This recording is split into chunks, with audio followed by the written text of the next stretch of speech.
So welcome to my tutorial on mathematics. So let's have our topic for today. So our topic is all about differentiation of functions. So pag sinabi nating function, ano ba ang function?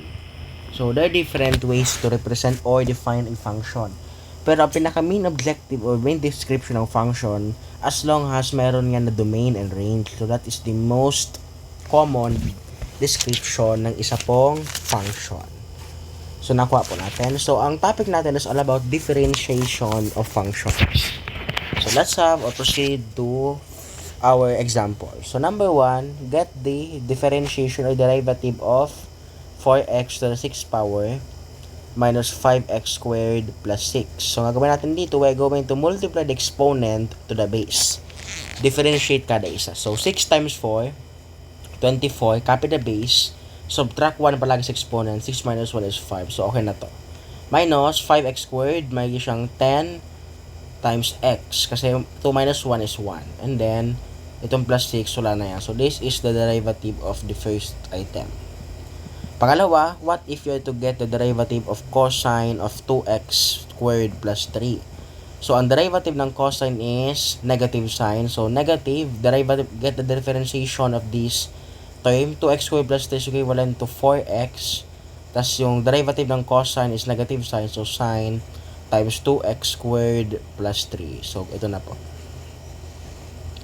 Pangatlo, for example, you're going to get the derivative of, let's say, the 12th root of 4x minus 3. So, itong ginagawa natin dito, we need to rewrite this first into exponential function, exponential form.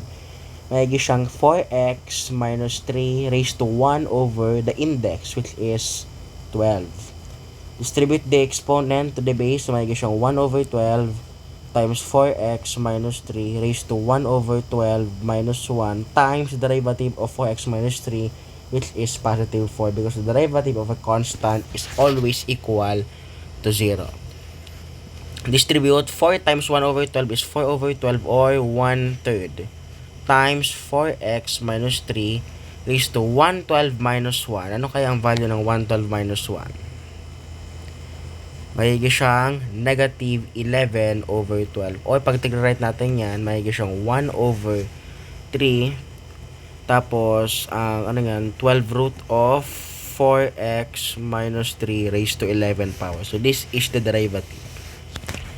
And then, for the second to the last example, number 4, what if you are to find the derivative of, let's say, y is equivalent to 2x cubed plus 7x raised to 15. We're going to distribute lang 15 times 1, 15 times 2x cubed plus 7x raised to 15 minus 1, 14 times derivative na nasa loob, 2x cubed plus 7x is simply 6x squared plus 7. Distribute, may siyang 15 times 6x squared ilan? 90x squared. 15 times 7, 105 times 2x cubed plus 7x to the 14th power. So, ito na po yun. And for number 5, find the derivative of 2x plus 3 raised to 100.